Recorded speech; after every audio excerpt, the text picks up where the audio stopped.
happening in Israel. So it's quite simple. In a few words, Benjamin Netanyahu's coalition government is trying to destroy Israeli democracy and to grab unlimited power for itself. It's the oldest trick in the book. First, you use democracy to gain power, then you use your power to destroy democracy.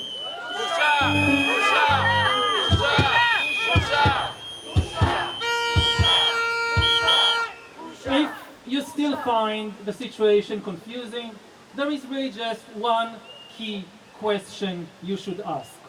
What limits the power of the government? In Israel, we have a single check on the power of the governing coalition, the Supreme Court. If a small majority in the Israeli parliament wants, for example, to take away voting rights from Arab citizens, to ban women from public spaces, to close all independent media outlets, there is a single entity that stands in the way, and that is the Supreme Court. Now they are trying to neutralize the Supreme Court. Coalition members have already proposed dozens of discriminatory laws against Muslims, against Christians, against secular Jews, Reform Jews, women, LGBTQ people, and other minorities.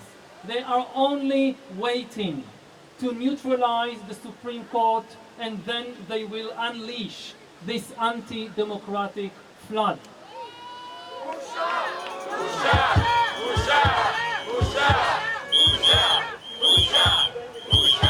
And of course, once the Supreme Court is neutralized, they could also rig the elections at will, for instance, by preventing Arabs or Arab parties from participating in them. Israel will still hold elections, but it will be a dictatorship, just as Iran and Russia still hold elections, yet they are dictatorships.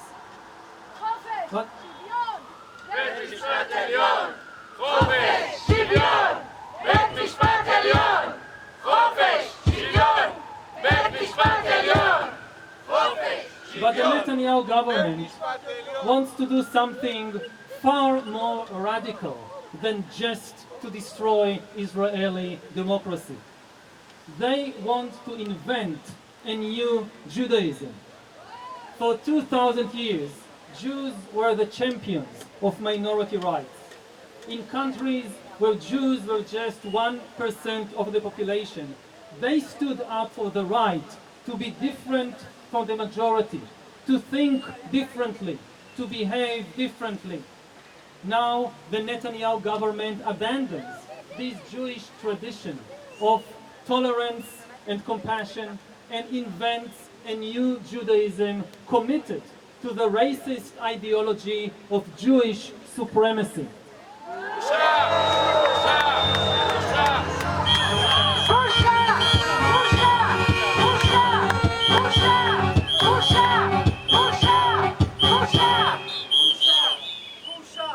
The Netanyahu coalition has forgotten everything that Jews have learned for the past 2,000 years, and instead it discovers what the Babylonians and the Romans already knew 2,000 years ago: the dark ecstasy of crushing weaker people under our feet. Netanyahu has brought the Jewish Power Party into the coalition, and he has made the head of the Jewish Power Party, a man convicted for incitement to racism, our Minister of National Security.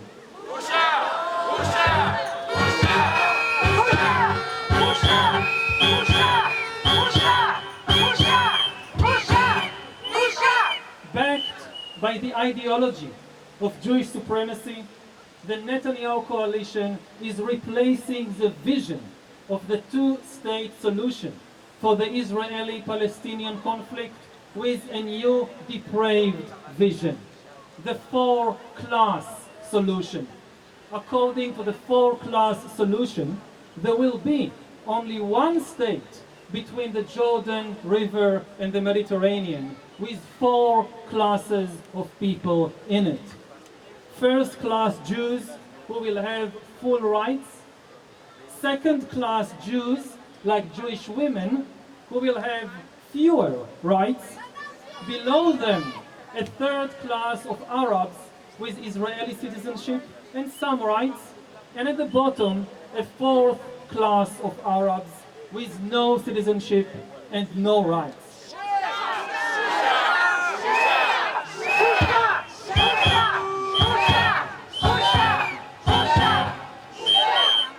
By adopting this racist and depraved vision, the Netanyahu coalition is leading Judaism towards a spiritual disaster.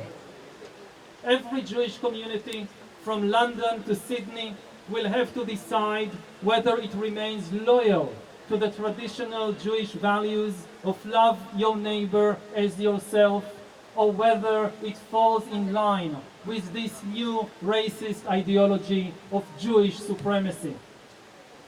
Fortunately, the people of Israel have risen up to stop this disaster. Every week since January, the citizens of Israel have been taken to the streets in their hundreds of thousands to save our democracy and our dignity.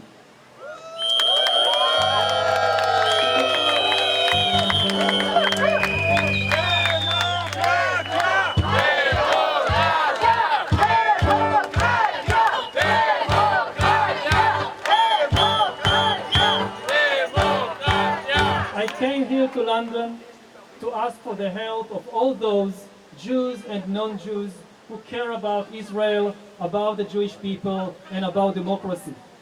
What is happening in Israel is a decisive moment, a decisive event that will shape Judaism for generations to come. It will also shape the Middle East. If Israel becomes a dictatorship ruled by messianic zealots, it will not only intensify the oppression of the Palestinians, but it could set fire to the entire region. Western democracies might have to contend with a new fundamentalist regime in the Middle East, armed with nuclear weapons and advanced cyber weapons. Netanyahu is turning Israel into a second Iran. בושה! בושה! בושה! בושה! בושה! בושה! בושה! בושה! בושה! If you wish to avoid such disasters, please stand with us now. We need your help. Even if you don't live in Israel, at this moment of crisis, it is okay to oppose the Israeli government.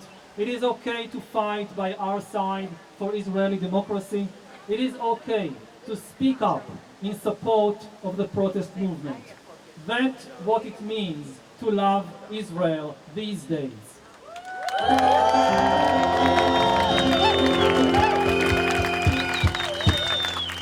If you help us, together we can stop the messianic zealots, we can prevent the destruction of Israeli democracy, and we can still make Israel a tolerant and peace-loving country that will guarantee freedom and equality for every human being.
Thank you so much, Yuval. We have an unexpected guest here today, and I don't know if he's still in the crowd, but Yair Golan, are you still here?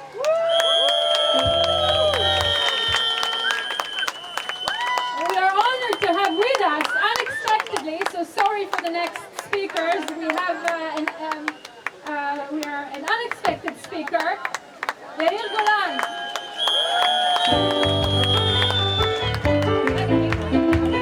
For those who don't know, Yair served as the Deputy Minister of Economy in the 36th Israeli government, as a member of Knesset representing Meretz, and he is a reserved Major General of the IDF, also known these days as the Israeli Democracy Fighters.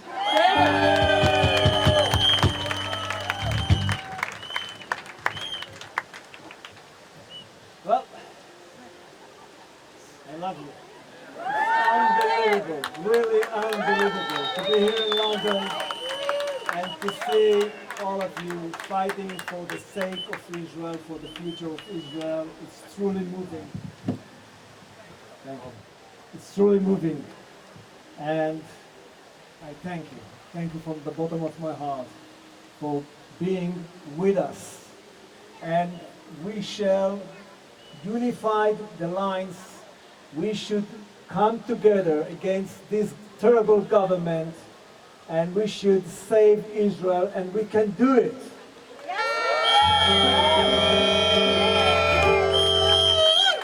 We heard this afternoon fantastic speeches, and I would like to tell you one thing. It's going to be a brutal fight. We are fighting some very strong powers inside the Israeli society. We fight corruption. We fight religious fundamentalism.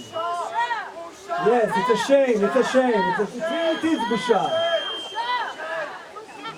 And above all, we fight nationalistic, messianic movement which is devastating to the sake, to the future of Israel. And therefore,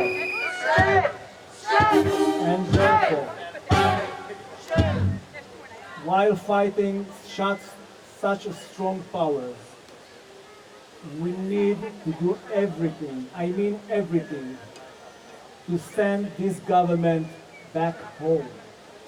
And the way to do it is by strikes and protests and civil disobedience.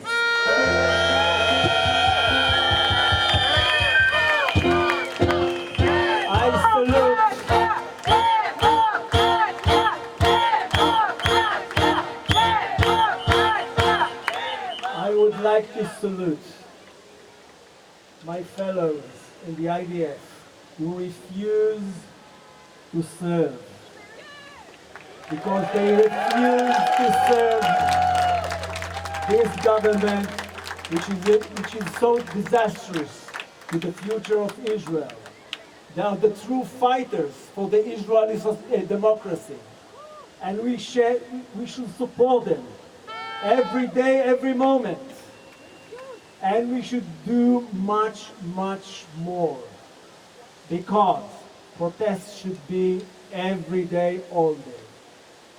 Strike should encompass all Israeli society, and civil disobedience should be the character sign of every honest Israeli.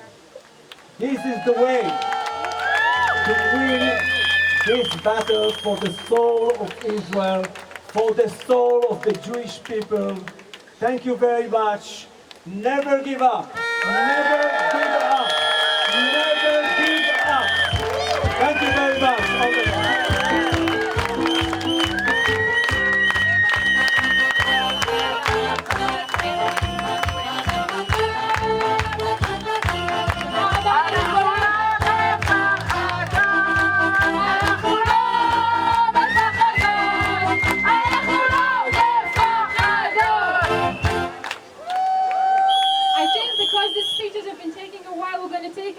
A short with a song from our own singer Alma.